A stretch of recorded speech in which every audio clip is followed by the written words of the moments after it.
بسم اللہ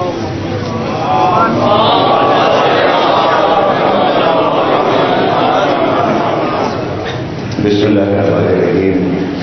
تمام تعریفیں اللہ کے لیے. درود اور سلام محمد علیہ وسلم.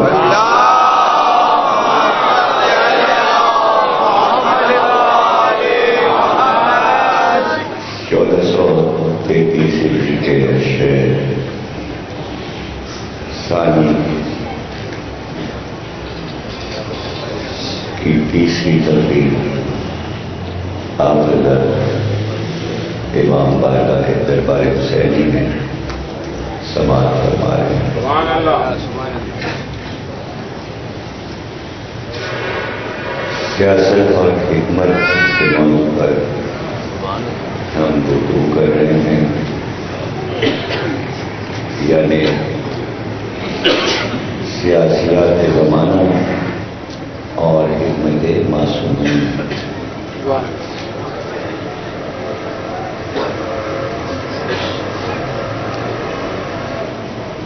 عرض کیا گیا کہ سیاست زمانے کی طرف سے ہے اور حکمت پروردگار ہے. جب تک دونوں چیزوں کو ہم الگ الگ نہیں رکھیں گے دین سمجھ میں نہیں آئے گا. بے شک سیاست کے اصول انسانوں نے بنائے ہیں، اللہ نے نہیں بنائے، اور دین کے اصول اللہ نے بنائے. اس لیے دین کو سیاست کی نظر سے نہیں دیکھنا چاہیے. واہ واہ سبحان اللہ سبحان اللہ. اور سیاست کے جو پیمانے بنے ہوئے ہیں ان پر دین کے کسی بھی رکن کو، کسی بھی گفتگو کو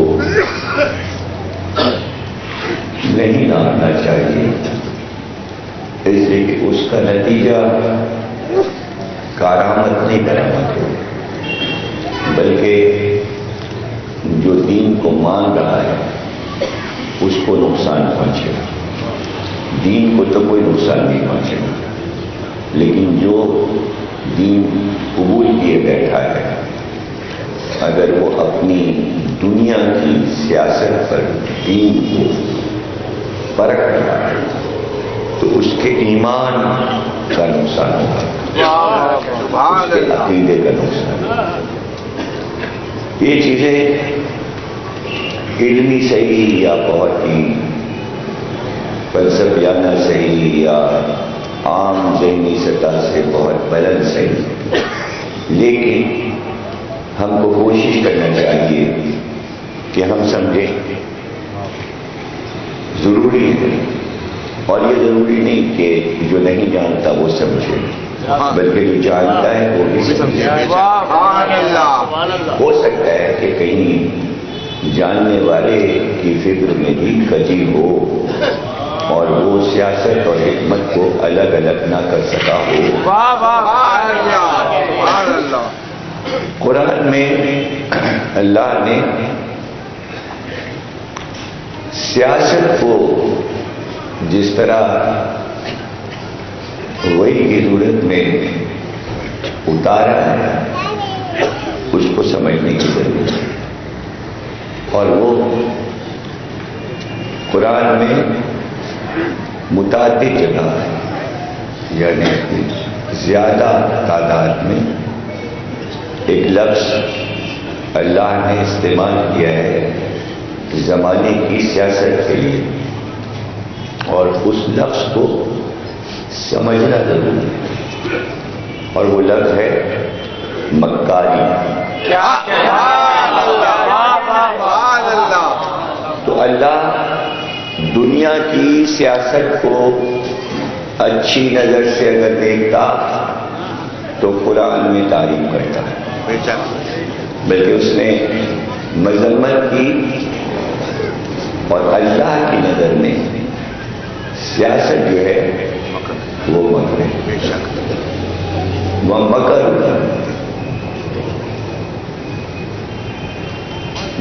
اللہ واللہ خیر الماکرین. سبحان اللہ سبحان اللہ. سورہ آل عمران کی 54ویں آیت ہے. اور یہاں پر یعنی ابتدا میں ہی آگے چلے جائیے تو یہ آیت اور یہ لفظ 20-25 جگہ اللہ نے اس کا ذکر کیا ہے. تو کہہ رہا ہے کہ انہوں نے مکر کیا، یعنی اللہ کہہ رہا ہے مکر کیا، تو اللہ نے بھی اس کا جواب مکر سے دیا. اللہ نے بھی مکر اللہ وہ مکر انہوں نے مکر کیا. مکر اللہ نے مکر کیا. واللہ خیر ماکرین، ماکرین کا خیر تمہیں. تو اس نے خیر کا لفظ رکھ کے یہ بتایا کہ لفظ ایک ہی ہے. دنیا والے جب مکر کریں گے تو وہ سیاست ہے، اور اللہ وہی عمل کرے تو وہ حکمت ہے. وہ حکمت ہے.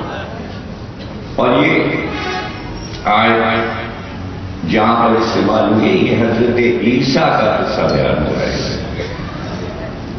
اور سورہ آل عمران میں چونکہ مباہلے کے واقعے سے پہلے جو گفتگو ہے عیسیٰ سے سرکار کی، اس سے پہلے جو تعارف ہو رہا ہے حضرت عیسیٰ کا قرآن میں سورہ آل عمران میں، تو وہاں ذکر کیا ہے اللہ نے کہ حضرت عیسیٰ نے یہ کہا کون ہے جو اللہ کے دین کی مدد کرے گا اور کون ہے جو ہماری مدد کرے گا. حضرت عیسیٰ نے فرمایا. تو اب وہ انصار اللہ کے نام سے اللہ نے ان کا نام رکھا کہ جو نصرت کے لیے حضرت عیسیٰ کے تیار ہو گئے، اور انہیں انصار سے بنا نصارہ، یعنی ان کو نصارہ کہا جانے لگا جو مددگار عیسیٰ اور مددگار دین قرار ہے. اور اس میں سے 12 ہوتے کہ جو حواری کہلائے. حواری حضرت عیسیٰ کے 12 حواری جو ان کے وفادار تھے، جو ان کے ساتھ تھے. تو حواری کا لفظ جو استعمال ہوا وہ حور سے ہے. حور عبرانی لفظ ہے. حور کے معنی ہے سفید رنگ، سفید صاف و شفاف، اس کے ان کو حواری کہتے ہیں. اب اس کی وجہ کہ کیوں کہا گیا سفید و شفاف، تو 3 صورتیں بیان کی گئی کہ وہ لوگ 12 حواری جو تھے وہ 2 بھی تھے، چونکہ وہ کپڑوں کو دھو کر سفید کر دیتے تھے، اس لیے اور سے ان کو حواری کہا گیا. دوسری وجہ یہ ہے کہ جب وہ آئے تو حضرت عیسیٰ نے استباح کیا، یعنی انہیں غسل دیا اور انہیں شفاف کر دیا. وہی غسل جو تھا جو سفید و شفاف ان کو بنا دیا، یا انہوں نے اپنے دلوں کو سفید و شفاف کر دیا. صفائی قلب کے معنوں میں ان کو حواری کہا. بعد میں وہ عیسائیوں کیا رسم ہو گئی غسل دینے کی، جسے بپتسمہ کہتے ہیں. یعنی زعفران سے زعفران چھڑک دیتا تھا پادری عیسائیوں کو کہتا تھا پاک ہو، تم ہمارے دین کے رنگ میں رنگ۔ تو اس کے جواب میں اللہ نے اسی سورہ آل عمران میں کہا کہ صبغۃ اللہ، کون سا رنگ رنگ رہے ہو؟ سب سے اچھا جو اللہ کا رنگ ہے، صبغۃ اللہ یعنی اللہ کا رنگ۔ اللہ کے رنگ سے اچھا کون سا رنگ ہو سکتا ہے جو تم رنگ رہے ہو، بپتسمہ کر رہے ہو، استقبال کر رہے ہو؟ تو اس لیے ان کو ہماری کہا۔ تیسری روایت یہ ہے کہ جب حضرت عیسیٰ کو حضرت مریم نوکری کے لیے ایک رنگریز کے پاس لے گئے اور رنگریز نے ان کو ملازم رکھ لیا اور وہ قریب کے گاؤں میں چلا گیا اور اس نے حضرت عیسیٰ سے کہا کہ یہ کپڑے ہیں سفید ہیں اور ان کو ان رنگوں میں رنگنا ہے۔ تو حضرت عیسیٰ نے وہ جو پانی آگ پہ رکھا تھا گرم دیگ جو رکھی تھی رنگنے کی، اسی دیگ میں انہوں نے جتنے رنگ تھے سب ڈال دیے اور جتنے کپڑے تھے وہ بھی ڈال دیے۔ تو جب وہ آیا تو اس کو پتہ چلا کہ جتنے ڈبے ہیں رنگ کے سب خالی ہو گئے اور جتنے کپڑے ہیں وہ سب اس میں دیگ میں چلے گئے رنگنے کی۔ تو اس نے سر پھر کیا، جب اس نے شور کیا تو دکان میں بہت زیادہ رش ہو گیا، مجمع ہو گیا اور لوگ گھسے پڑتے تھے دیکھنے کے لیے کہ یہ ہوا کیا ہے اور رنگریز سے کیوں لڑائی ہو گئی، استاد اور شاگرد کی لڑائی ہوئی یہ دیکھنے کے لیے۔ تو وہ سر کہنے لگا کہ تم نے ہمارا نقصان کر دیا۔ تو عیسیٰ نے کہا زیادہ پریشان ہونے کی ضرورت نہیں ہے، جو رنگوں کی چٹ تم نے کپڑوں پہ لگائی تھی وہ چٹ بتاتا جا کہ وہ کس رنگ کی ہے، دکھاتا جا۔ اور حضرت عیسیٰ اس چٹ کے ذریعے اس کپڑے کو نکالتے جاتے تھے اور وہ کپڑا اسی رنگ میں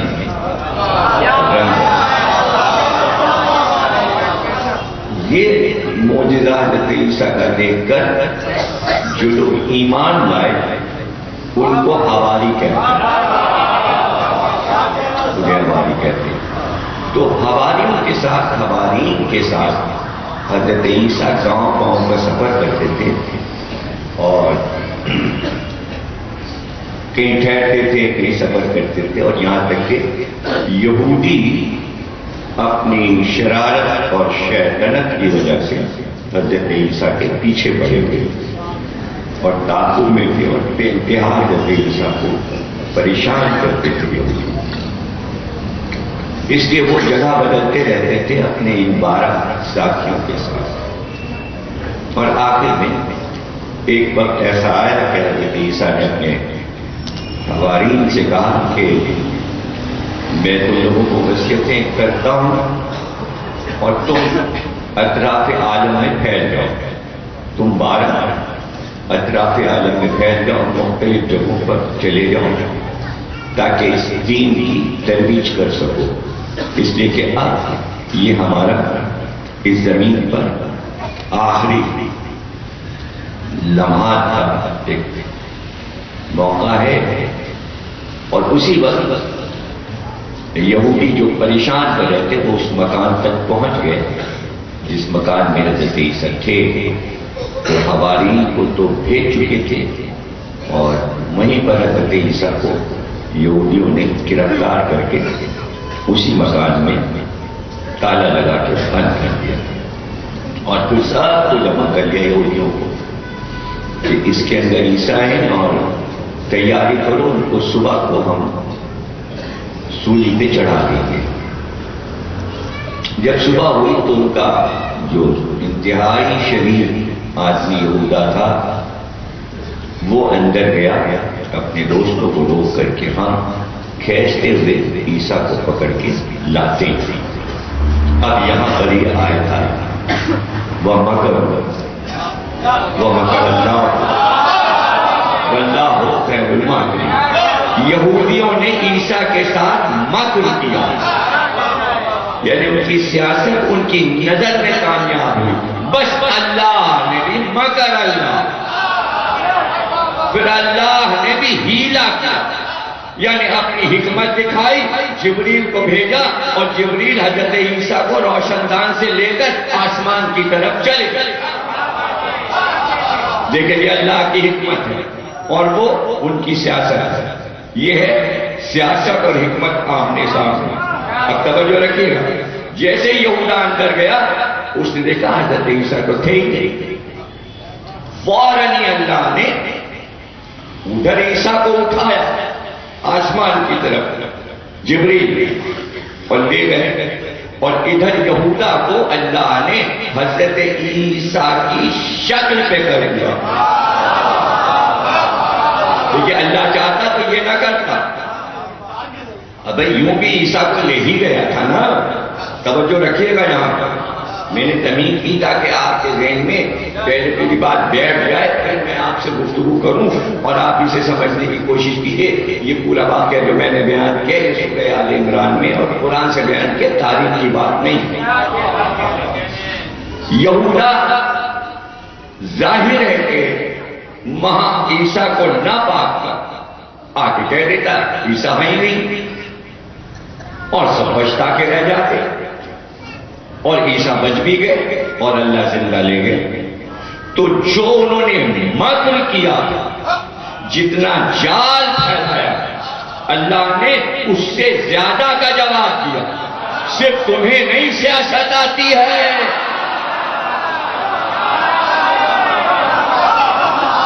توجہ نہیں، صرف تمہیں سیاست نہیں آتی ہے. اس لیے علی میں نہج البلاغہ میں کہا کہ اگر اذن ہوتا پروردگار کا تو میں دیکھتا کہ اس کے حاکم کے سامنے مجھ سے زیادہ بڑا سیاستدان کون ہے.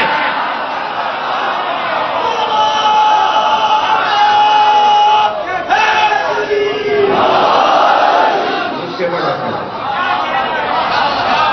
لیکن چونکہ سیاست مکاری ہے اس لیے علی نے ترک کیا. علی نے ترک کیا. اللہ نے بتایا ہم چاہیں تو یہ بھی کر سکتے ہیں، چونکہ ہمیں جواب دینا تھا، مکاریوں کا، شرارتوں کا جواب دینا تھا. وہ چال چلے. جب وہ چال چلے تو اللہ نے جواب دیا. کیا؟ یہودا کو عیسیٰ کی شکل پہ بنایا. کیوں؟ اس لیے کہ اتنی شرارت کی تھی، اتنی شرارت، تو سخت جواب چاہیے تھا. اب وہ باہر نکلا کہ اپنے دوستوں کو بتایا، اپنے دوستوں کو بتایا کہ یہاں عیسیٰ نہیں ہے.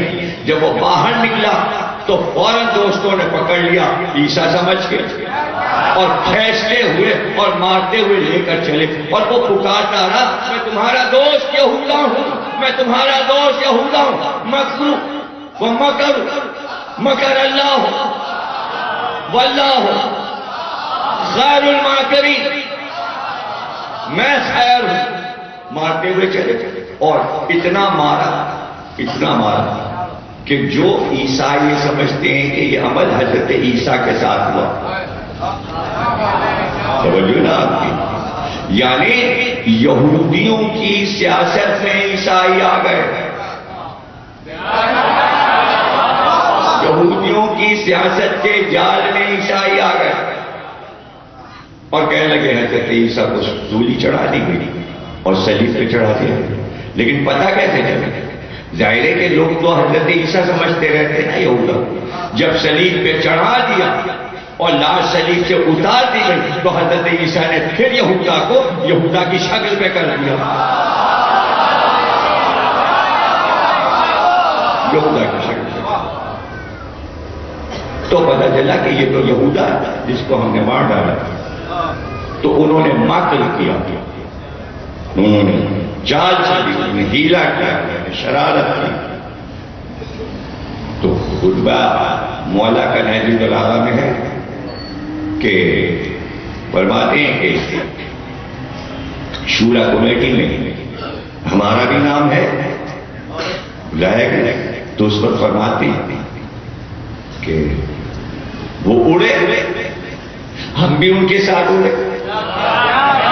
وہ گھبرا کے نیچے آئے، پھر ہم ان کے ساتھ نیچے آئے، ہم نے ان کو کسی طرف سے جانے نہیں دیا، یعنی وہ ہیلا گری کر رہے تھے اور علی چاروں طرف سے گھیرے ہوئے تھے،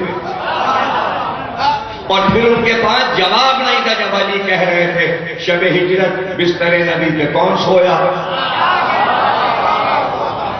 بدر میں کون تھا، احد میں کون تھا، خندق میں کون تھا، خیبر میں کون تھا، سورہ برات لے کر کون گیا، فتح مکہ کے دن کون تھا؟ تو علی سوال کر رہے تھے، جواب نہیں تھا۔ کیا مطلب؟ وہ اڑ رہے تھے اونچے، پھر نیچے آئے، جب نیچے آئے تو علی کہتے ہیں ہم بھی ان کے ساتھ آئے، یعنی وہ اونچی پرواز پر تھے، یعنی اپنی سیاست کو بہت مضبوط سمجھ رہے تھے، لیکن جب علی نے بولنا شروع کیا تو سیاست کا بازار سرد ہو گیا، اس لیے کہ علی حکمت بول رہے تھے، وہ سیاست کھیل رہے تھے۔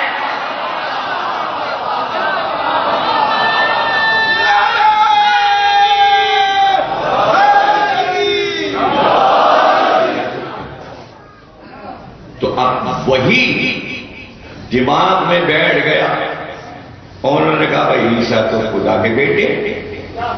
اب اسی کے آگے ان آیات کے بعد آئے مباہلہ آ جاتی، فَمَنْ حَاجَّكَ فِيهِ مِنْ بَعْدِ مَا جَاءَكَ مِنَ الْعِلْمِ فَقُلْ تَعَالَوْا نَدْعُ أَبْنَاءَنَا وَأَبْنَاءَكُمْ نِسَاءَنَا وَنِسَاءَكُمْ أَنفُسَنَا وَأَنفُسَكُمْ ثُمَّ نَبْتَهِلْ فَنَجْعَلْ لَعْنَةَ اللَّهِ عَلَى الْكَاذِبِينَ۔ یعنی وہ اس سیاست میں ملوث ہو کر نبی کے سامنے آئے، توجہ ہے نا؟ تو وہ سیاست کا جو بازار گرم تھا عیسائیوں اور یہودیوں کے درمیان، وہ سارا سجا ہوا بازار اب نبی کے سامنے آ گیا، اور سارے راہب آ کے بیٹھ گئے جو تھے بڑے بڑے پادری تھے، اور وہ بحث کرنے لگے کہ عیسیٰ خدا کے بیٹے۔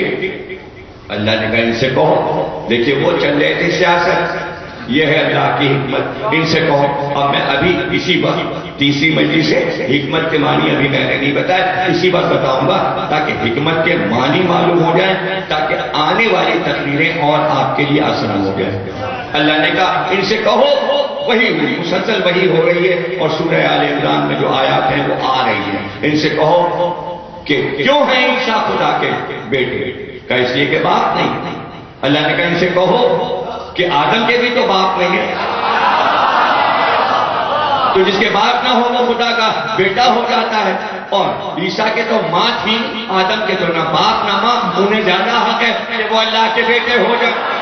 دیکھیں یہ ہے حکمت، اس کو سمجھ لیجیے۔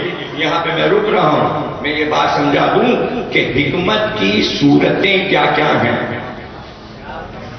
اپنے بیان کو میں نے روکا یہ بتانے کے لیے کہ میں حکمت کے معنی بتا دوں کہ حکمت کے معنی کیا ہے۔ سیاست کے معنی تو بار بار آتے رہیں گے، حکمت کے معنی میں ایک بار بتا رہا ہوں کہ حکمت کے کیا معنی ہیں۔ بسم اللہ الرحمن الرحیم، یاسین والقرآن الحکیم انک لمن المرسلین علی صراط مستقیم۔ اے یاسین تیری قسم اور قرآن حکیم کی قسم، یعنی تو بھی حکیم ہے اور کتاب بھی حکیم ہے، اور حکیم سے ہے حکمت۔ وہ حکیم نہیں جو دوائیں دیتا ہے، نہیں وہ حکیم نہیں، وہ حکمت الگ ہے، یہ قرآنی حکمت ہے۔ وہیں سے لفظ لیا حکیموں نے، اپنے لیے پسند کیا۔ حکیم اللہ کا نام ہے، اب آپ کہتے ہیں حکیم صاحب، حالانکہ اللہ کا نام ہے۔ عالم اللہ کا نام ہے، آپ کہتے ہیں عالم صاحب۔ وکیل اللہ کا نام ہے، آپ کہتے ہیں وکیل صاحب۔ کہیں سے کوئی فتویٰ نہیں آیا کہ یہ شرک ہے، شرک۔ اگر ایک نام میں اللہ کا علی کے لیے لے دوں تو لوگ یہ شرک ہے۔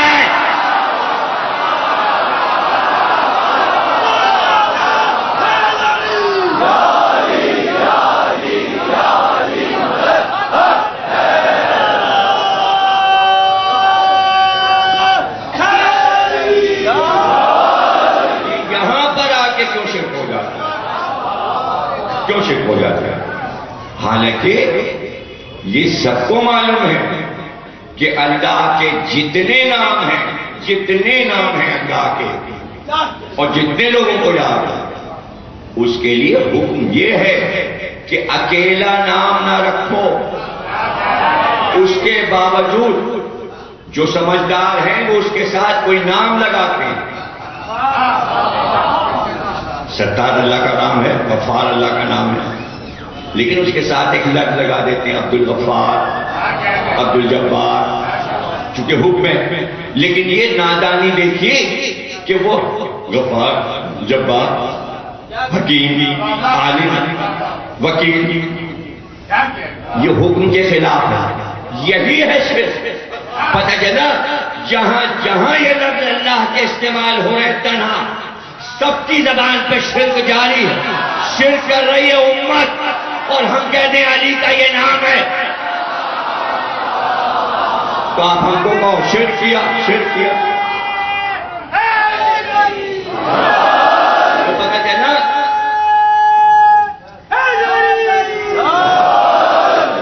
کہ غور کرنے کی ضرورت ہے، بہت زیادہ غور کرنے کی۔ یاسین تیری قسم، قرآن حکیم، تو بھی حکیم، کتاب بھی حکیم، بھیجنے والا بھی حکیم، بے شک تو مرسلین میں سے اور صراط مستقیم پر ہے۔ جو آیات میں نے پڑھی سورہ یاسین کی، اس کا ترجمہ پیش کریں۔ تو بھی حکیم، کتاب بھی حکیم، بھیجنے والا بھی حکیم، اس کو یاد کر لیجیے۔ تو میں آگے بڑھوں، نبی حکیم، کتاب حکیم، اللہ حکیم، یعنی تینوں حکمت میں برابر ہیں۔ اللہ کی حکمت، قرآن کی حکمت، رسول کی حکمت۔ تو کیا ہے حکمت؟ حکمت کے معنی کیا ہے؟ حکمت کسے کہتے ہیں؟ ایک یہودی عالم آیت اللہ پوری اللہ مقاموں کے پاس آئے عراق میں نجف، اور اس نے کہا کہ میں آپ سے مناظرہ کرنے آیا ہوں۔ آیت اللہ کوئی نے کہا کہ کس موضوع پر؟ کہا حضرت موسیٰ کی نبوت پر آپ سے میں مناظرہ کرنا چاہتا ہوں، میں اپنے مذہب کا عالم ہوں۔ تو آیت اللہ کوئی نے فوراً کہا کہ بھئی حضرت موسیٰ کی نبوت پہ کیا مناظرہ اور بحث ہو سکتی ہے؟ اس لیے تو وہ ایک ایسے نبی تھے کہ جن کے پاس کوئی معجزہ ہی نہیں تھا۔ تو وہ غصے سے کانپنے لگے اور اپنی نشست سے اٹھ کے کہنے لگا کہ یہ کیسی بات کر رہے ہیں آپ، اتنے بڑے عالم ہیں اور آپ ایسی بات کر رہے ہیں؟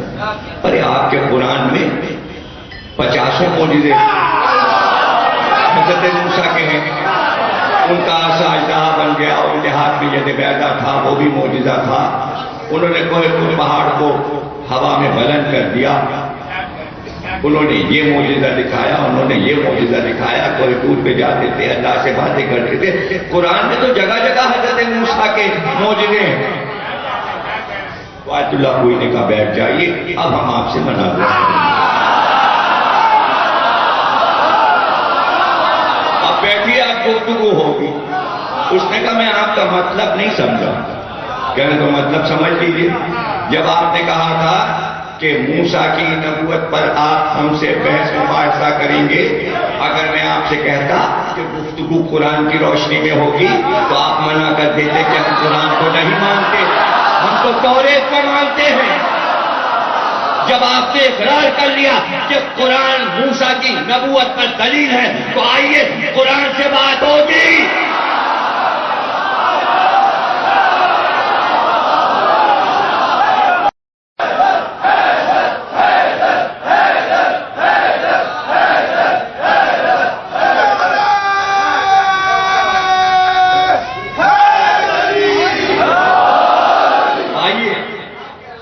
اب تو آپ قرآن کو مانیں گے جب میں آیات پڑھوں گا موسیٰ کی نبوت پر،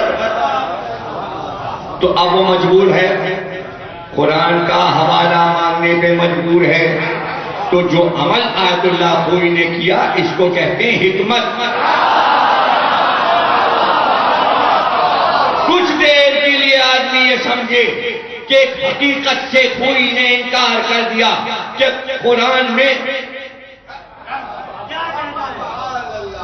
کوئی گفتگو، یعنی موسیٰ صاحب معجزہ ہیں، خوئی نے کہا وہ معجزہ نہیں لگتے، تو کوئی کہ کفر کہہ دیا.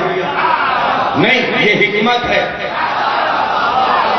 جب تک آپ اس واقعے کو ذہن میں نہیں رکھیں گے یہ بات سمجھ میں نہیں آئے گی کہ اللہ کیا کہہ رہا ہے. کیا اللہ یہ کہہ رہا ہے کہ آدم خدا کے بیٹے ہیں؟ نہیں، اپنے ہی بنائے عقائد کو اللہ اس طرح حکمت میں کہہ رہا ہے کہ اگر عیسیٰ کو خدا کے بیٹا ہونے کا حق ہے تو آدم کو پہلے تو ہو نہیں گیا خدا کے بیٹے. تو ہماری خطابت میں جو جملے آتے ہیں لوگ اسے پکڑتے ہیں، وہ پکڑنے والے جملے نہیں ہیں، اسے کہتے ہیں حکمت. وہ ہے حکمت. تو اگر کوئی حکمت ہی نہ سمجھے تو ہم کیا کریں؟ کسی کی سمجھ میں حکمت، تو اس کے معنی حکمت کو سمجھنا ضروری ہے. یا پھر آپ حکمت کو سمجھ کر اس کے اندر اپنی سیاست ڈال رہے ہیں، پھر سمجھ لیجیے. حکمت کے لغوی معنی یہ ہے کہ جب بات ہو جائے تو دوسرا اس کا جواب نہ لا پائے. جس چیز کا جواب نہ آ پائے اسے کہتے ہیں حکمت. تو جب جواب نہیں ملتا تو رخ سیاست کی طرف موڑ دیا جاتا ہے. اور سیاست کیا ہے؟ وہ مکر. انہوں نے مکر کیا، انہوں نے سیاست کھیلی حکمت کے سامنے، تو اللہ نے جواب دیا. تو اب ظاہر کے لیے جو جواب دیا تو تھوڑی دیر کے لیے آدمی گھوم جائے کہ یہ کیا ہے، یہ ایسے ہی ہے. انہوں نے دلیل سامنے دیکھ لی کہ ہاں بھائی ہم نے تو یہ کبھی سوچے ہی نہیں، سامنے کی بات ہے کہ آدم کے بھی تو باپ نہیں ہے. یہ ہم نے کون سی کمزور دلیل قائم کی کہ چونکہ عیسیٰ کے باپ نہیں ہے تو وہ خدا کے بیٹے ہو گئے. پہلے کیوں نہیں سوچا تھا کہ آدم کے بھی تو باپ نہیں ہے؟ نہیں سمجھا. یعنی سامنے کی مثال موجود تھی، اللہ نے سامنے کی مثال اٹھا کے رکھی. تو یہ بھی تو ہے. یہی ہے ہماری خطابت کہ ساری باتیں عالم اسلام کے سامنے ہیں، چھوٹی چھوٹی یاد نہیں رہتی، ہم یاد دلا دیتے ہیں بذریعہ حکمت سیاست کو. سمجھے نا کیا ہے حکمت؟ اس نے کہا سلونی. بوڑھی عورت نے کہا سلونی کیسے؟ تم نے کیسے کہا؟ تم نے سلونی کیسے کہا؟ میں سوال کرتی ہوں. 2 سوال کیے، وہ عاجز آ گیا. آخر میں اس نے کہا میرے ایک سوال کا جواب بھی تو نہیں دے سکا، آخری سوال کرتی ہوں، یہ بتا یہ سر پہ جو تیرے امامہ بندھا ہے روز باندھتا ہے تو؟ بغداد کا بہت بڑا عالم تھا،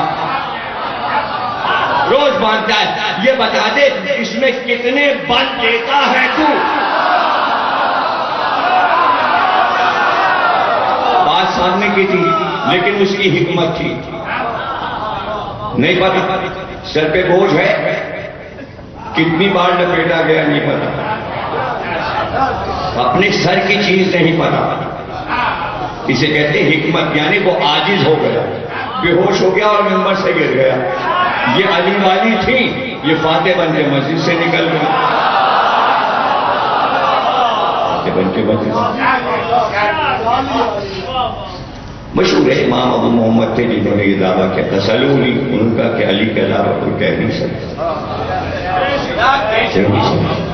تو سوال یہ ہے کہ آپ جب تک ان باریکیوں اور ان نزاکتوں کو نہیں سمجھیں گے، دیکھیے یہ سیاست ہے کہ بنی اسرائیل جو پریشان کر رہے تھے حضرت عیسیٰ کو، تو صرف حضرت عیسیٰ کو نہیں پریشان کیا، اس سے زیادہ حضرت موسیٰ کو پریشان کیا. وہ سب سیاست تھی. اللہ نے اس کا جواب حکمت سے دیا. اللہ نے ہر جواب حکمت سے دیا. ایک عورت تھی، اس کے دو امیدوار تھے، دونوں آپس میں سگے چچا زاد بھائی تھے. ایک نے رشتہ دیا، اس نے منع کر دیا، اس لیے کہ وہ فاسق تھا اور فاجر تھا. دوسرے چچا زاد بھائی نے رشتہ دیا، قبول کر لیا، اس لیے کہ وہ متقی تھا. شادی ہو گئی. شادی کی رات فاسق نے اپنے چچا زاد بھائی متقی کو مار ڈالا اور لاش اٹھا کے ایک دوسرے قبیلے میں پھینکایا، اور وہاں پہنچ کر سرہانے بیٹھ کے رونے لگا، میں اس کا وارث ہوں اور ان قبیلے والوں نے مار ڈالا اس کو، مجھے اس کا خونبہ چاہیے. اب کیا ہو گیا؟ سارے قبیلے والے نکل آئے کہ بھائی ہم اس کے قاتل نہیں. اللہ نے حضرت موسیٰ پہ وحی کی کہ ان قبیلے والوں سے کہو، بنی اسرائیل سے سب سے کہو، ایک گائے خریدے، ایک گائے خریدے. گائے کو عربی میں کیا کہتے ہیں؟ بقرہ. بقرہ. الحمد کے بعد پہلا سورہ کون؟ سورہ بقرہ. اس لیے اس سورہ کا نام سورہ بقرہ کہ یہ واقعہ جو میں نے شروع کیا وہ اس میں ہے. اس واقعے کی وجہ سے اس کا نام سورہ بقرہ. سمجھے نا؟ یہ پورا واقعہ سورہ بقرہ میں بیان ہوا، تاریخ کا نہیں ہے، قرآن کا واقعہ. ایک گائے خریدے. وہ آئے. گائے کیسی ہو؟ گائے کیسی ہو؟ وہی آئی. اللہ نے کہا گائے خریدو. جب تک گائے نہیں خریدو گے قاتل کا نہیں پتہ چلے گا. اب گائے سے قاتل کا پتہ چلنا ہے حکم الہی ہے، وہ حکمت ہے. انہوں نے اپنی سیاسی چالیں چلی. گائے کیسی ہو؟ پورا سورہ بقرہ پڑھیے تب آپ کو لطف آئے کہ وہ کیسے بار بار آتے ہیں اور حضرت موسیٰ سے پوچھتے ہیں اور پھر جبریل سے حضرت موسیٰ کہتے ہیں اور پھر جبریل جاتے ہیں اور اللہ پھر وہی کرتا ہے. بنی اسرائیل اپنی سیاست کی رٹ لگائے ہیں، ادھر سے حکمت کے جوابات آ رہے ہیں، مسلسل مکالمے ہو رہے ہیں. گائے کیسی ہو؟ وہی آئی. زیادہ موٹی ہو نہ زیادہ پتلی ہو. پھر کس رنگ کی ہو؟ اصل مقصد سے ہٹانے کے لیے سیاسی مکالمے ہر دور میں رہتے ہیں کہ اصل مقصد سے ہٹا دیا جائے، اس لیے رخ موضوع کا بدل دیا جائے، مقصد ختم ہو جائے. اور پوری قوم کس رنگ کی ہو؟ وہی آئی. مٹمیلی ہو، پوری ہو، زرد رنگ کی ہو، نہ زیادہ گہرا زرد رنگ ہو نہ بہت ہی پانی جیسا ہلکا زرد رنگ ہو. زرد ہو، دور سے چمکے، آنکھوں کو اچھا لگے. اللہ کو بھی تو دیکھیے، اس کی حکمتیں بھی تو دیکھیے. وہ مزے لے رہے تھے، وہی کے ساتھ مذاق کر رہے تھے. اللہ کہتا ہے یہ مکاری کر رہے تھے.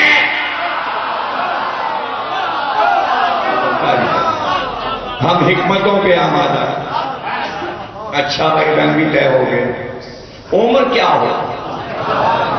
حضرت موسیٰ اس گائے کی عمر کیا ہو؟ وہی ہوئی. کہیے ان سے موسیٰ زیادہ بڑھیا نہ ہو اور گابھن نہ ہو، بچہ دینے والی نہ ہو، یعنی صاحب عصمت صاف ستھری ہو. وہی. اچھا سب طے ہو گیا، اب سوال ختم ہو گئے. اب آئے ایسی گائے ملے گی کہاں؟ تو سوالات تو تم نے کیے تھے. جب جوابات آ گئے تو اب کہہ رہے ہو ایسی گائے کہاں ملے گی؟ پھر وہی آئی. ڈھونڈو جہاں ملے، جہاں مل جائے. جاؤ تلاش کر. دو میاں بیوی بوڑھے، ایک ان کے بیٹا تھا جوان 22 برس کا. انہی بنی اسرائیل میں انتہائی شریف فرما بردار بیٹا، نمازی پرہیزگار، لیکن اس کی ایک عادت تھی، اٹھتے بیٹھتے آل محمد پہ درود پڑھتا.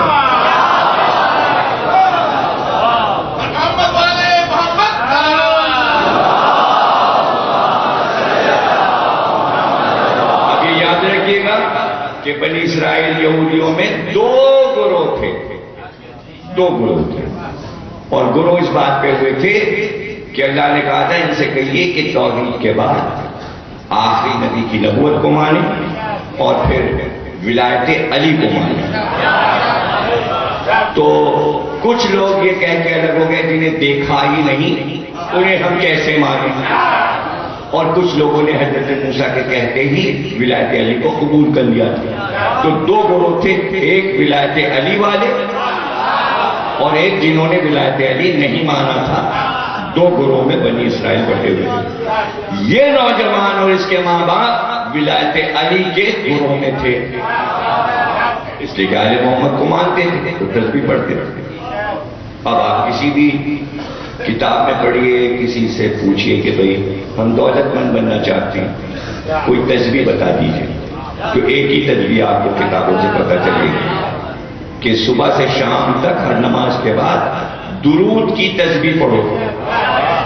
دن بھر میں 100 بار درود پڑھ لو، اتنی دولت ملے گی کہ تمہیں پتہ ہی نہیں کہاں سے چھپر پھاڑ کے ملے گی، آسمان سے برسے گی، گھر تمہارا بھر جائے گا. وہ 22 برس کا تھا لیکن روزانہ درود کی تسبیح پڑھتا تھا. تو دیکھا باپ نے کہ بڑا فرما بردار اور تجارت کرتا تھا اس کا باپ، بیٹا ہاتھ بٹاتا تھا. تو جو کچھ وہ بیچتا تھا مال، تو ایک دن جو سوداگر آیا تو 70,000 کا سودا تھا. جب سودا طے کر دیا بیٹے نے تو اندر وہ کنجی خزانے کی لینے گیا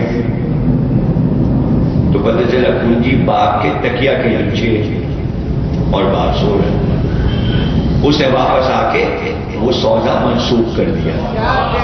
تو میں یہ نہیں کر سکتا کہ میں تکیا کے نیچے سے کنجی نکالوں، میرے باپ کی نیند خراب ہوگی.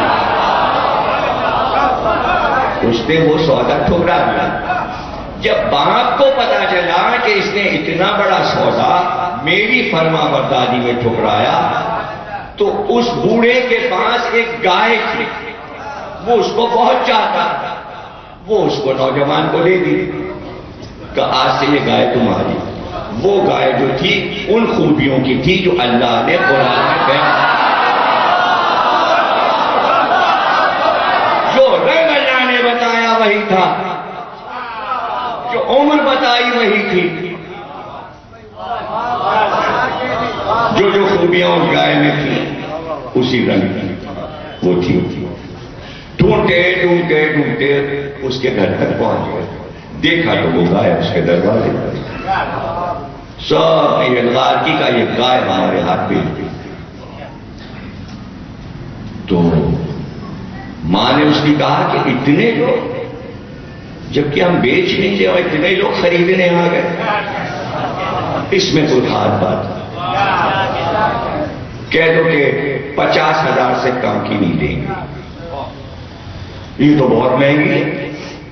اللہ نے کہا تھا موسیٰ سے کہ جو بھی قیمت وہ گائے والا مانگے وہ ادا کرنا پڑے گی، وہ ادا کرنا پڑے گی. اتنی دیر میں کہتے تھے موسیٰ بھی پہنچ گیا. وہ عورت بھی باہر نکلی، اس نے کہا خود نبی بھی آیا ہے، قوم تو آئی ہے میری گائے خریدنے. بیٹے سے اس نے کہا قیمت بڑھا دو، موسیٰ آئے ہیں، 1 لاکھ کر دو. اب ان کا اصرار بڑھنے لگا.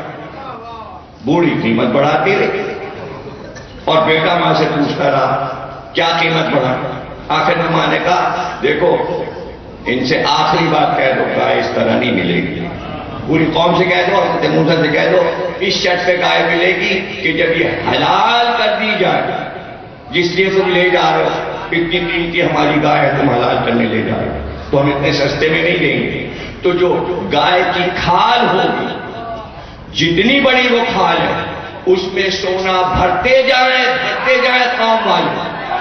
جتنا وزن وہ کھال سونے کا اٹھا لے یہ ہے قیمت.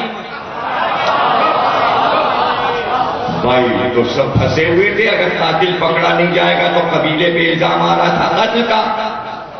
تو اگر کسی بڑے قبیلے پر کسی بڑے آدمی کے قتل کا الزام آ جائے تو اس قتل سے بچنے کے لیے کیا کیا نہیں کرنا پڑتا. تو وہ سمجھدار لوگ ہیں جو اپنے قبیلے سے قتل کو ٹال دیں کہ ہم قاتل نہیں ہیں. تو یہ تو اچھی بات ہے نا کہ صفائی دے دی جائے کہ قاتل ہم لوگ نہیں ہیں.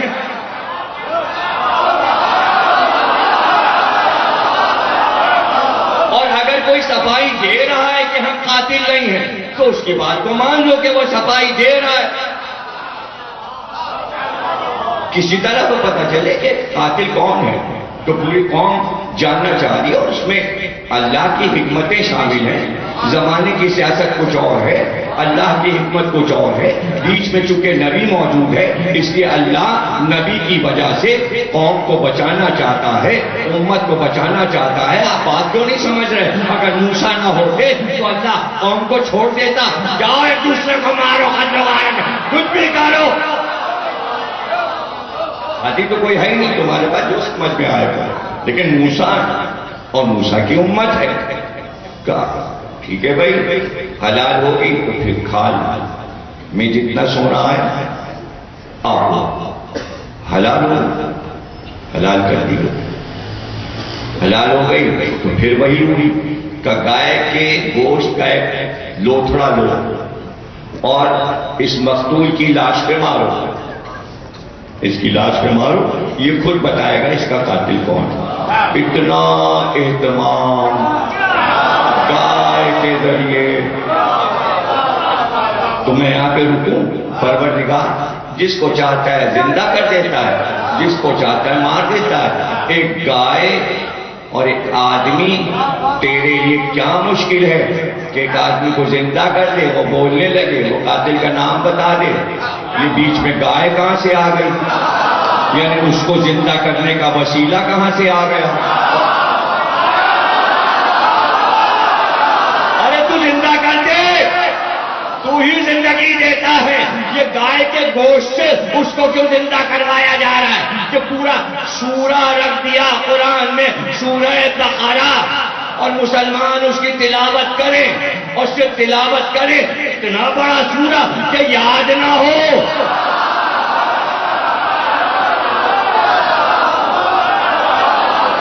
اور صرف گائے کے لیے.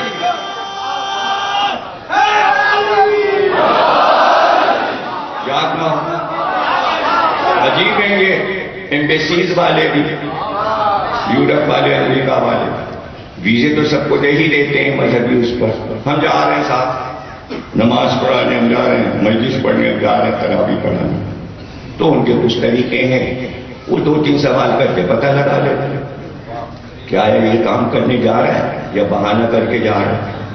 تو لوگ یہاں سے جاتے ہیں تراویح پڑھانے بھی امریکہ جاتے ہیں, تو وہ جاتے ہیں انٹرویو ان کا سورہ بقرہ سنائی, سورہ بقرہ سنائی. ہو گیا انٹرویو, اس لیے کہ قرآن کو زبانی سنانا.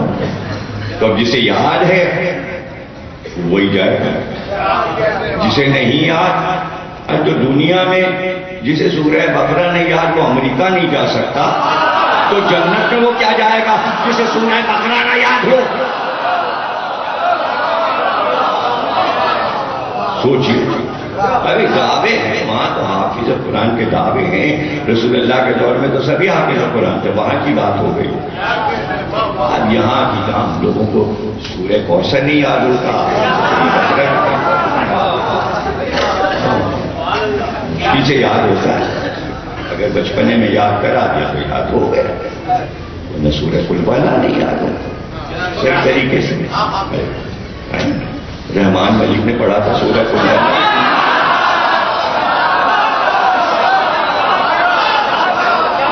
کس طرح پڑھا، 2-3 بار صحیح کیا اور پھر جانے کہاں کی آیت کہاں کیسے، بالکل نیا سورہ قل والا بنا۔ تو کبھی کبھی اگر سیاستدانوں کی زبان پہ قرآن جاری ہو جائے تو قرآن حکمت کے بجائے سیاست ہو جاتا ہے۔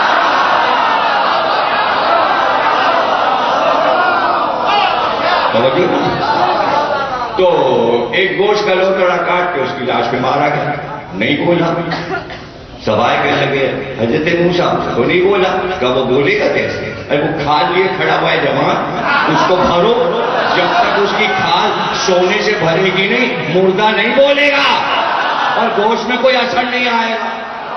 اب سب گئے اپنے گھر سے سونا لے آئے، تو یہ سونا کہاں سے لے آئے؟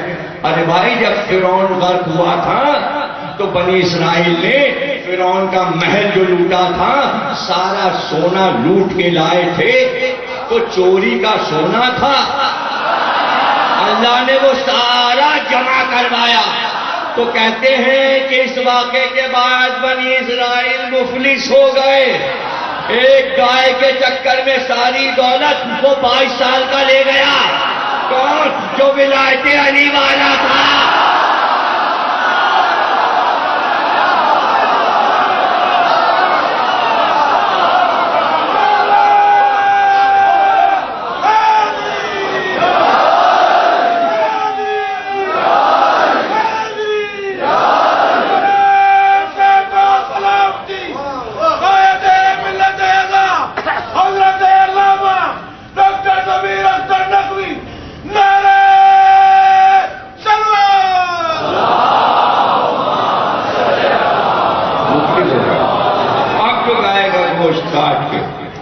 اور مردے پہ مارا، وہ زندہ ہو کے بیٹھ گیا اور باتیں کرنے لگا، اور اس نے کہا یہ جو میرا چچا داد بھائی جو رو پیٹ رہا ہے، جو وارث بنا ہے، کسی نے تو مجھے مارا۔ قاتل پکڑا گیا اور پوری قوم اس قتل سے بری ہوئی۔ یہ اتنا بڑا واقعہ کہیے یا چھوٹا سا واقعہ؟ اس گائے کی وجہ سے اتنا بڑا سورہ بقرہ، یہ کیا ہے؟ پورے سورے کو پڑھ جائیے، حکمت الہی۔ قوم سیاست چل رہی تھی، اللہ اپنی حکمت دکھا رہا۔ یہ ہے سیاست اور حکمت کا فرق۔ وہ چاہے تو اپنی حکمت جانور کے ذریعے ظاہر کرے، ارے گائے کے ذریعے اس نے اپنی حکمت ظاہر کی، تو یہ گائے کی قربانی کیوں دلوائی؟ گائے کی قربانی کیوں دلوائی؟ اس لیے کہ بچڑے کو پوچھ چکے تھے، نہیں سمجھا؟ وہ بچڑا جو پوجا گیا، حضرت موسیٰ نے جلوا کر اس کی خاک دریا میں بہا دی اور کہا اب کا پانی پیو، یہ ہو گیا ہوا۔ تو بچڑا تو جلا کے خاک کر دیا گیا، کہیں ایسا نہ ہو کہ بچڑے کی اماں کی پوجا شروع ہو جائے، تو پہلے ہی ہاتھ سے حلال کروا دیا، کیونکہ مصر، ہندوستان، یونان سب جگہ گائے پوجی جا رہی تھی اور گائے ماتا تھی۔ ارے اسی گائے کے چکر میں تو پاکستان بنا، بہت سے لوگوں کو معلوم ہی۔ مسلمان کہتے تھے ہم تو گائے کھائیں گے، ہندو کہتے تھے ہماری مائیں ہم حلال کرنے نہیں دیں گے، اس پہ جھگڑے شروع ہوئے۔ ان کا جواب ہے گائے کا گوشت نہیں کھانے دو گے تو ہم پاکستان بنائیں گے۔ یہاں آ کے خوب گائے کاٹی، اتنی کاٹی۔ ان کو دیکھیے، ان کا یہ تو بھاگ ہے، سب چلے گئے، گائے کا جھگڑا ہی ختم ہو گیا۔ ہندوؤں نے دیکھا یہ تو سب چلے گئے وہاں خوب گائے کھا رہے ہیں، تو انہوں نے کیا کیا؟ جتنی ان کی مریل گائے ہوتی ہیں امائیں ان کی، وہ سب جے پور کے راستے ہٹا کے، اور بقرعید میں کتنے کی لائیں؟ 2 لاکھ کی لائیں، 3 لاکھ کی لائیں ہیں، جس کو دیکھو گائے۔ بکرے سے، بھیڑ سے اب پاکستان والے گائے پر آ گئے۔ اس کی ویڈیو بنتی ہیں یوٹیوب پر. ساری گائیں کراچی کی جو ہیں کیسے گرائی جاتی ہیں, کتنے لوگ مل کے گراتے ہیں, کتنے لوگ اس کو پکڑے رہتے ہیں, دم کون پکڑے رہتا ہے, ٹانگیں کون پکڑتا ہے. اگر تم کوئی چھوڑ دے تو وہ پھر اگر آدھی بھی گردن کٹ گئی تو پھر وہ اٹھ جاتی ہے, پھر وہ بھاگتی ہے, پھر پبلک اس کے پیچھے پیچھے بھاگتی ہے, اور پھر اس کو پکڑنا ہوتا ہے, اور پھر وہ سینگ سے مار رہی ہوتی ہے, اور پھر پورا ویڈیو بننا ہوتا ہے. یہ قربانی ہو رہی, قربانی ہو رہی, قربانی ہو رہی, اور گائے گلی گلی گلی گلی, یعنی گائے کی پوجا ہو رہی ہے. یہ پوجا ہی تو ہے, پیچھے پیچھے بھاگنا جلوس بنا کے. تو گائے کے جلوس نظر نہیں آتے, گھوڑے کے جلوس نظر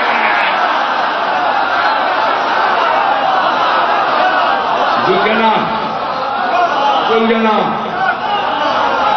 گلجنا.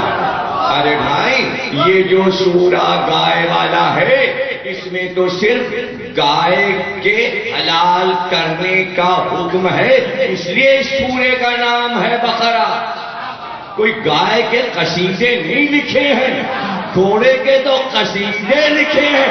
بنادیات نبات تیز دوڑتے گھوڑے کی قسم, وہ گائے کی قسم نہیں کھائی گئی, مگر یہاں گھوڑے کی. گھوڑا افضل ہے گائے سے, بکرے سے, بھیڑے سے, دمبے سے. آیا تھا اسماعیل کی جگہ, مگر اس کا قصیدے خوانی قرآن میں نہیں ہوئی. دمبا ایسا تھا, دمبے کی قسم, دمبا ویسا تھا, گائے ایسی, بھیڑ ایسی, بکرا ایسا, کسی جانور کا قصیدہ نہیں. قصیدہ اللہ نے صرف گھوڑے کا پڑھا.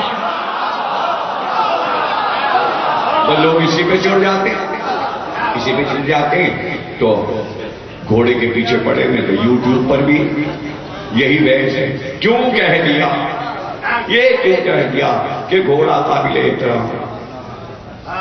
یہاں تک آگے سجدہ. ابھی سجدہ کیا, کیسا سجدہ, سجدے کے کیا معنی؟ سجدے کے معنی تعظیم. جب نماز میں ہو تو اللہ کا سجدہ, جب الگ سے لفظ استعمال ہو تو معنی بدل گئے.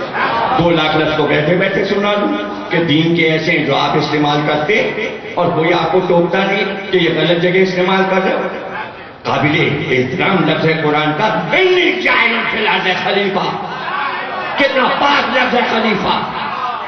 بدعت ہے اگر کوئی کراچی میں کہنا لیکن مجھ سے خلیفہ گیری مت کیجیے. ہاں تو خلیفہ گیری یہ کہاں چلا گیا یار, تو اس پہ تو اعتراض نہیں ہے. سجدے کا لفظ ہٹ جائے تو اعتراض ہو گیا. قرآن کا لفظ ہے خلیفہ, قرآن کا لفظ ہے ولی, قرآن کا لفظ ہے امام. جانے کہاں کہاں آپ استعمال کرتے ہیں. مسجد کے امام صاحب ہیں, امام صاحب, تو وہاں پہ اعتراض نہیں. اور سجدے کا لفظ ہٹ گیا. سجدے کا لفظ تو اللہ نے خود ہٹایا, کوئی تھوڑی ہٹائے گا. اپنے کو کروا رہا تھا, آدم کو کروا رہا تھا. کابل ہو آدم, آدم کو سجدہ کرو, آدم کو سجدہ کرو, مجھے نہیں, آدم کو کرو, آدم کو. یہ قبلہ کیوں بدلا, سمجھ میں نہیں آیا. قبلہ نے قبلہ کیوں بدلا.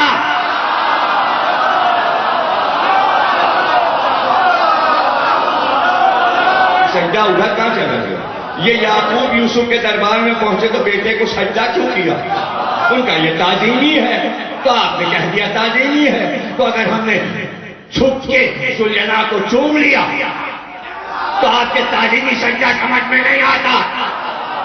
نماز کا سجدہ اور ہے, تعظیم کا سجدہ اور ہے. سجدہ کیا ہے, صرف پیشانی کو زمین پہ رکھ دینا نہیں, ذرا سے خم سجدہ, ذرا سے جھکنا سجدہ. اور یہ شاعری میں جو سجدہ استعمال ہو رہا ہے اس کا کیا ہوگا. کبھی سارے مصرے جمع کر لیجیے شاعروں کے.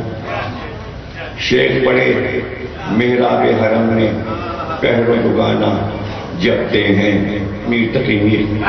شیخ پڑھے محراب حرم میں پہرو دگانا جپتے ہیں.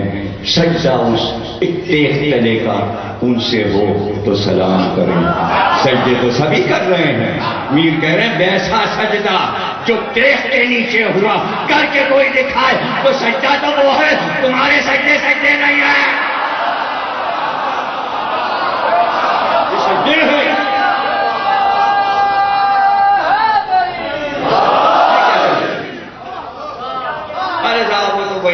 کہتے ہیں وہ تو اسی در پہ جا جا کے سجدے کر رہے ہیں، تو کیا واقعی وہ اس در پہ جا جا کے سجدے؟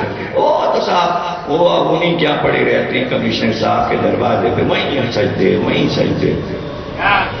یہ محاورے ہیں، یہ محاورے ہیں، کوئی کسی کے در پہ جا کے سجدہ نہیں کرتا، سجدہ تھوڑی کر رہا ہے، یہ محاورے ہیں۔ تو محاورتن اگر کہہ دیا گیا تو آپ اس کو سچ مچ کا سجدہ سمجھ رہے ہیں، لیکن میں نے حد کر دی اپنی حکمت کے ذریعے سمجھانے کے لیے کہ جھوٹ نہ بولو، اس میں سیاست کو مت لاؤ۔ اب میں بالکل آخری لفظ کہہ رہا ہوں کہ جہاں تھوڑا لفظ قرآن میں لکھا ہے، اگر ہم چھپ کے قرآن کی اس آیت کو کر لیں تو کیا ہوگا؟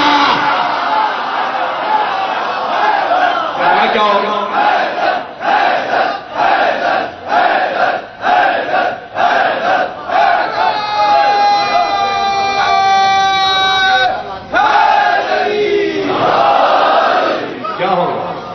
یہ تو گھوڑا ہے، سورہ کہف میں جو کتا ہے اس کی تعریف ہے، تو جہاں سورہ کہف میں کتا لکھا ہے اگر ہم ہاتھ رکھ کے چوم لیں اور قرآن کی آیت ہے تو آپ کہو گے شرک ہو گیا، بدعت ہو گئی، یہ کیا کیا؟ قرآن میں لفظ بندر بھی ہے، قرآن میں سانپ بھی ہے، اژدہا بھی ہے، سب ہے، مکھی بھی ہے، چیوٹی بھی ہے۔ سورہ نحل چوم لیا، یہ کیا مکھی کو چوم لیا؟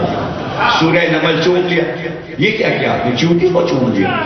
سورہ عنکبوت کو چوم لیا، مکڑے کو چوم لیا۔ تو لے کے بیٹھو فتوے، قرآن جو چوم رہے ہیں اور پڑھ رہے ہیں فتوے لیے جاؤ تو پتا چلے کہ قرآن کے خلاف ہو کہ نہیں ہو۔ قرآن کسی نے غور سے پڑھا ہی نہیں، قرآن کو پڑھا ہی نہیں، بالکل نہیں پڑھا۔ اگر پڑھا ہوتا تو بے تکی باتیں جاننے والے لوگ ان تقاریر کے جواب میں نہ کر رہے ہوتے۔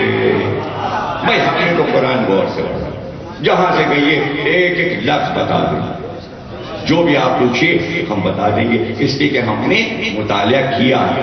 آپ کو کرنا چاہیے، جن صاحب کو اعتراضات ہیں ان کو غور سے کرنا چاہیے، حالانکہ وہ سب ہم سے چھوٹے ہیں عمر میں اور ان کو ہم سے بحث نہیں کرنا چاہیے۔ بلحاظ عمر بھی یہ دیکھنا چاہیے کہ ایک ہوتی ہے سیر، کہ کتنے دن کتابوں کی سیر کی، ایک ہے پڑھنا، ایک ہے رٹنا، ایک ہے سیر کرنا، یعنی کتنے کتب خانے دیکھ چکے، کتنی کتابیں دیکھ چکے، کتنے مذاہب کی کتابیں دیکھ چکے۔ تو اتنی سطح بڑھ جائے ذہن کی کہ کہاں پر کون سا اعتراض جڑے، وقت ضائع نہ کیجیے۔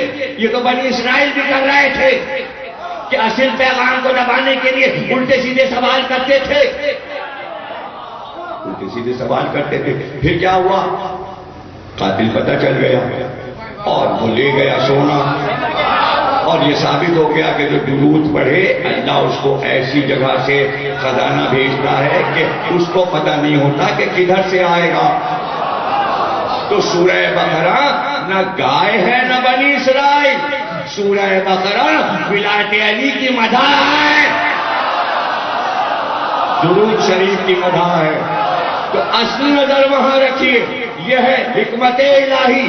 اللہ قصے سناتا ہے گائے، بیل، بکری، بھیڑ کے، لیکن اس کا مقصد ہے کہ کسی راہ سے علی کی ولایت کو منوائے۔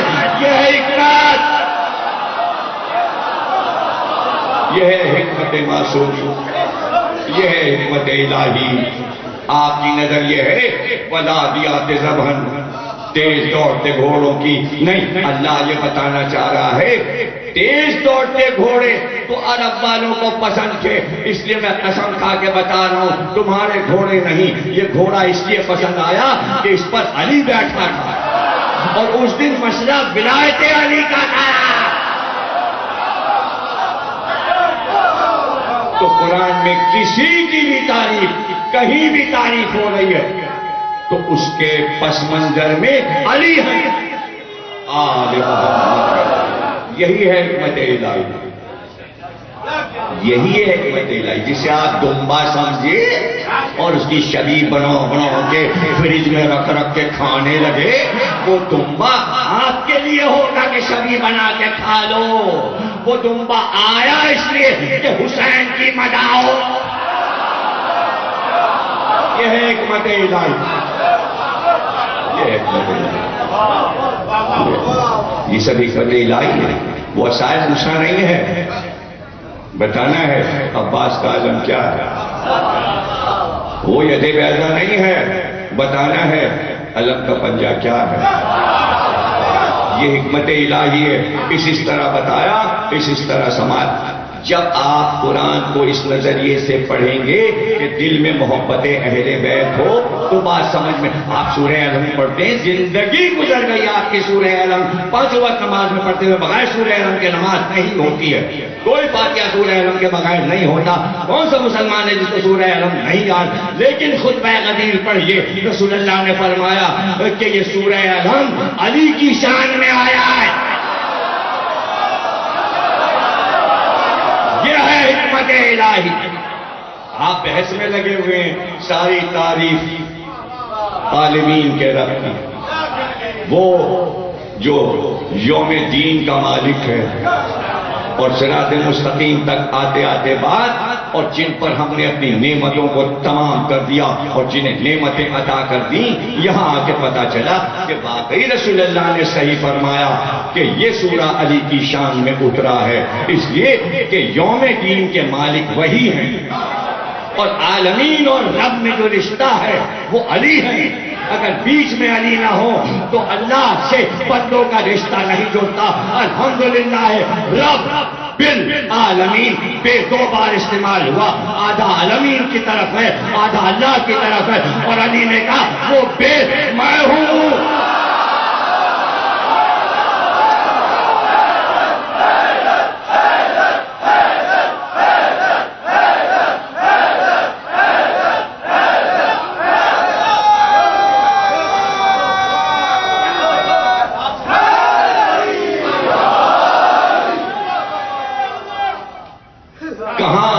دنیا کہ واقعہ کربلا کے رموز کیا ہیں، کیا ہے واقعہ کربلا کے رموز؟ وہ اپنا کام جو اللہ نے ان کے سپرد کیا تھا اس کو انہوں نے تمام کیا۔ دنیا جب بھی سیاست کھیل رہی تھی، آج بھی سیاسی نظر سے کربلا کو دیکھنے کی کوشش کرتی ہے، نہیں، حکمت کی نگاہ سے دیکھو، پھر واقعہ کربلا صحیح سمجھ میں آ جائے گا، پھر صحیح سمجھ میں آ جائے گا کہ خود ابن اسیر مورخ بڑا ہے، کہتا ہے ایسا منظر ہم نے نہیں دیکھا۔ وہ منظر راوی کی زبانی کہتا ہے کہ راوی بیان کرتا ہے کہ ہم نے یہ منظر ہی نہیں دیکھا کہ 11 محرم کی صبح کربلا میں قیامت آ گئی، جب اہل حرم لاشوں پر آئے۔ گریا سے یہ عالم تھا کہ کربلا کی زمین ہلنے لگی، اتنا بیویوں نے ماتم کیا، اتنا گریا کیا لاشوں پر، اللہ اکبر، کہ ہر بیوی اپنے وارث کا لاشا اٹھا کر بیٹھ گئی۔ جب 11 کی صبح بیویاں کہ منظری رات بھر بیویاں صحرا میں بیٹھی رہی، اور جیسے ہی سید سجاد نے صبح کی اذان دی اور بیویوں نے خاک پر صبح کی نماز پڑھی، کس صبر و شکر سے شہزادیوں نے نماز پڑھی، اور اب جو نبی پر سلام کر کے بیویاں اٹھی تو سیدھے مقتل کا رخ کیا۔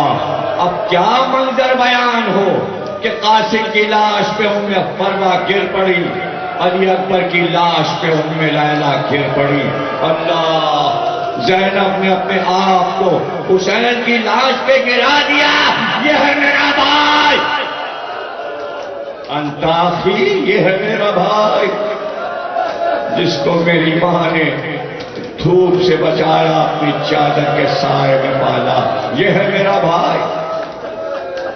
بجناب ہو گئی تقریر، آخری جملے وہ تو لینے دیتے اسیروں کو، وارثوں کو لاش پہ گریا تو کر لینے دیتے، ماتم تو کرنے دیتے۔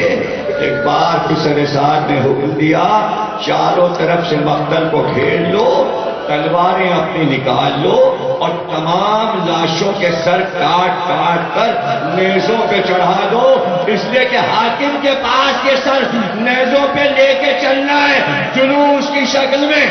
ارے چمکتی ہوئی تلواریں اشقیاء نے جب نکالی تو یہ عالم تھا کہ شبر کہتا جاتا تھا اب اس کا سر کاٹو، اور بیویاں لاشے سے لپٹ جاتی۔